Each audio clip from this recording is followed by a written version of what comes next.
Kung binigay nyo lang si Mot, edi sana matagal na siyang may talo. Habang ako, nakasanayan ng magaling kaya hinihintay na lang matalo.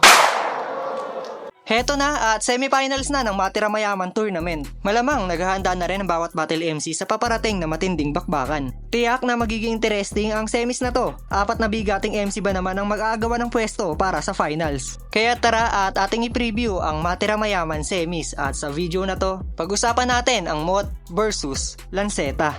Pero paalala lang, lahat ng nakapaloob sa video na to ay sariling opinion ko lamang. At malamang may sarili rin kayong opinion pagdating sa usapin na to. Pwede mo yan i-comment sa ibaba at babasahin nating lahat yan. Sa tapatan ni Mot at Lance ay may pag-uusapan tayong 10 kategorya. At ang una sa ating listahan, ang delivery. Walang duda, pareho solido mag-deliver ng linya ang bawat isa sa kanila. Parehong malinaw magbigkas at naihahatid nila in a nice way yung punto o mensahe sa mga tagapakinig. Yung tipong kahit may mga laro sila sa salita na binibitaw, dahil sa creative delivery ay nagigits agad ito ng mga nanonood. Kaya naman para sa akin, patas lang sila pagdating sa delivery. Basta pagtapos ko kay Sayad, tanong nila sino na sunod. Nung sinabi kong si J Black walang interes na malugod, nagkampiyon ka na't lahat parang di ka pa rin napanood. May JBL na sa alias hindi pa rin siya matunog. Mahangin, bully mayabang. Pag sinuri, wala yan. At ang best proof sa amin, huli niyang laban. Kaya F you sa akin, newbie ka lamang. Parang chess move, castling, rooking galawan. Para sa pangalawang kategory, ang jokes. Eto, pareho nilang hindi porte to pero paminsan-minsan ay nakakarinig tayo sa kanila ng mga komedyang linya. Si Lanceta kapag nagpe-freestyle sa battle ay bumabanat ito ng mga jokes at may mga pagkakataon na nagiging epektibo ito. Si Mot naman nakadepende sa kung sino yung kaharap niya sa entablado. Katulad na lang nung laban niya kay Zaito, kahit hindi niya porte yung pagpapatawa ay sinabayan niya to sa ganung laro at ipinakita na kaya rin niya sumulat ng komedyang linya kung gugustuhin niya. Pero syempre hindi pa rin niya hinayaang mawala yung highlight ng pinaka-estilo niya. Kaya siguro pwede natin to ibigay kay Mot, lalamang siya ng bahagya sa jokes. At di ba nagbe-vape ka, pero yung ngipin mo mismo tumututol. Pag ginagawa mo yung bilog, lagi niyang pinuputol.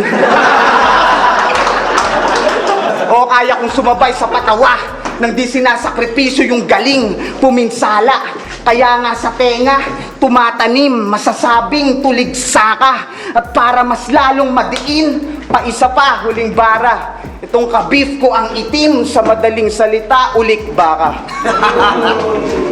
Sa pangatlong pwesto, ang technicality. Tingin ko, tabla lang ulit sila pagdating sa kategorya na to dahil alam naman natin kung gaano sila kahusay bumuo ng technical na linya. Parehong mahusay sa 4-bar setup at pangdiinan din yung mga wordplay. Mapili rin sila sa salita na ginagamit at nakakadagdag puntos yon para mas madaling magmarka yung linya. Sabay banat ng, hindi ako malakas, walang estilong tumatak. Pakurap-kurap pa ay sus. Mukhang iiyak para sa simpatsya gamit kasiraan niya at flaws. Pues baliwala mga sigaw kung sa sarili mo ikaw lang din ang bumastos. Ginamit mo lang mga flaws mo sa round para sa round of applause. Palakpakan. Ngayon, siya'y tuta at puting! Nila Enigma! At tuwang-tuwa siya tuwing! Break siya sa liga! Kuranyong dapat sundin! Iha ng di ka! Magmukhang puta sa Muslim! Mia Khalifa! Sunod ang rap skills. Base sa mga nagdaang laban nila, lumalabas na si Lanceta ang lamang sa aspeto na to. Nakapokus kasi si Mot sa kung paano maihahatid ng maayos yung linya na binibitaw niya. Habang si Lanceta naman ay sumubok ng iba't ibang tunog at flow at isa yon sa mga naging sandata niya sa battle. Ayaw busog na! Bumubulabog na kapat! Bumugato at bumuputok! Bango ito magmatos! Huwag kayo maingay, baka magising ang Diyos. Pasalamat na kayo at tulog pa ako. Dahil sa sobrang kahalimawa, kinailangan ko pa na mag-beatbox para lang ako'y magtunog tao! Sa panglimang kategorya, rhyming ability. Gaya ng sinabi ko kanina, pareho silang mapili sa mga salita na ginagamit at isa yun sa dahilan para mas maging kaaya-aya sa pandinig yung mga linya. Magaling si Mot bumuo ng rima pero kailangan ko ibigay kay Lanceta yung kategorya na to. Grabe naman kasi talaga magtahi ng rhyme si Lance. At siguro pati kayo sasang-ayon na para sa kanya to. Napakalupit ng ginagawa ni Lanceta mula sa umpisa hanggang sa dulo ay tumutugma lahat. Pero naipaparating pa rin niya ng malinis yung pinupunto ng linya. Hanggang home court lang ba to? Alam ko Pasig niyan lungga. Lahat ng bobo na sa'yo, sasalo sa'kin may dura. Tanggal sa trono yung palot na Marlon pag pinamuka. Ama ng Holloway ako, ang bagong hari ng tugma.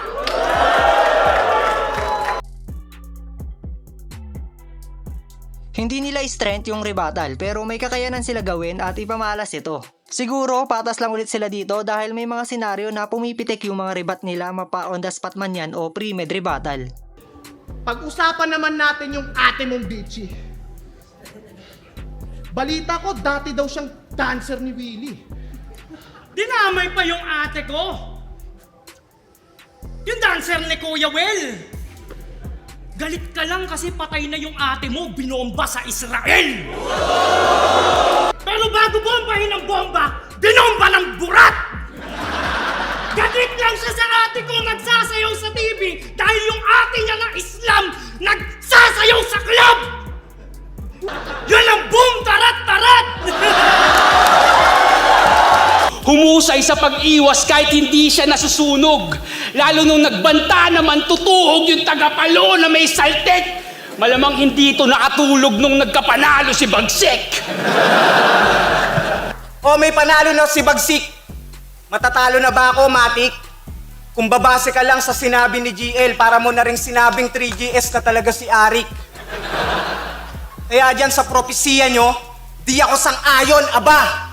Bakit? Yung nagsabi niyan, nag-champion na ba? Base sa mga nagdaang laban nila, kita na mas naging consistent si Mot kumpara kay Lanceta. May mga classic freestyle performance si Lanceta pero mula nung debut battle ni Mot sa flip top hanggang sa pagsalang niya sa PSP ay walang tapon yung mga laban na inihahandog niya sa atin. At hindi madali yon kaya siguro pati kayo ay bumibilib sa pagiging consistent ni Mot. Kaya magkaiba tayo. Ikaw yung nagiging mahusay lang sa paningin kasi di inaasahan sa panalo. Habang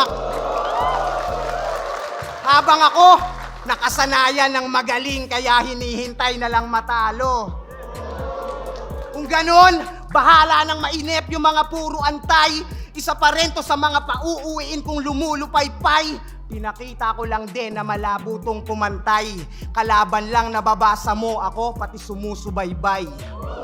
Sunod, stage performance. Siguro pwede natin to ibigay sa kanilang dalawa dahil mga linya na nila ang magsasabi kung gaano sila ka-agresibo at kahalimaw kapag sumampa sa entablado. Kung isa kang battle MC at hindi ka makakasabay sa kanila sa taas ng entablado ay malalamon at may kalalagyan ka talaga.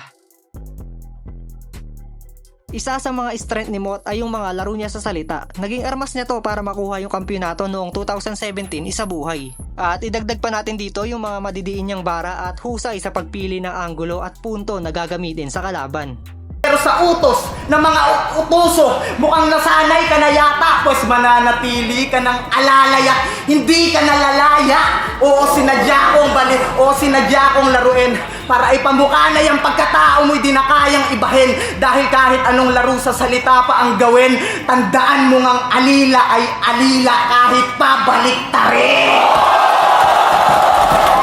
Si Lanceta naman, syempre hindi mawawala sa strength niya yung holo rhyme. Talagang pinapatunayan niya na para sa kanila ni Invictus yung estilo na to. Bukod pa doon, mainam din yung mga wordplay niya at hindi natin masabi baka makita ulit natin yung mga kakaibang tunog at flow na ginagawa niya dahil biyasa din doon si Lanceta. Ayaw masasaktan! Mag-obserba sa may transak, masurpresa ng maransak at nawasak. Pagkasaksak sa bodega ay babagsak sa torepa, kay babagsak sa yureka, larinteka, bayoneta, pagkabangsak!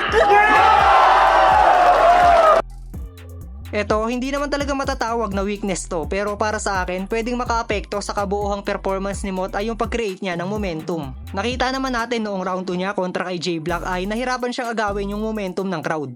Mangyayari lang yon kapag hindi kinagat o tinulugan ng crowd yung mga linya ni Mot. Ganon din kay Lanceta, pwedeng magmukhang laylay yung performance niya kapag hindi siya nakabuo ng momentum. Idagdag na rin natin sa weakness ni Lance ay kapag nag-freestyle siya sa laban dahil inaasahan ng mga tao na totodo ang Lanceta na haharap kay Mot. Pero tingin ko naman, hindi magpapabaya si Lanceta dito. At yun nga, kung tutusin, hindi naman talaga weakness na matatawag yun. Dahil nagawa naman manalo ni Mot kay J-Black kahit hindi niya nakuha yung momentum. At nagawa rin manalo ni Lanceta kahit may mga freestyle siya sa laban nila ni Lipcram. Pero sinama ko pa rin to dahil sa tingin ko, bukod sa may mag-choke sa kanila, ito na yung pinakamalalang senaryo para hindi maging classic yung tapatan na to. At yan nga ang ating preview battle sa laban ng Mot at Lanceta. Sino kaya nga abante patungong finals? Ang 2017 isabuhay champion ba na si Mot na kilala nating mahirap kuhanan ng panalo? O masisilat siya ng talas ni Lanceta na ngayon ay iniisa-isa ang mga tumalo sa kanya dati? Gusto ko malaman ang inyong opinion kaya i-comment nyo na yan sa ibaba at babasahin nating lahat yan. Huwag mo rin kalimutang i-like ang video na to bilang suporta at mag-follow at subscribe sa ating Facebook page at YouTube channel.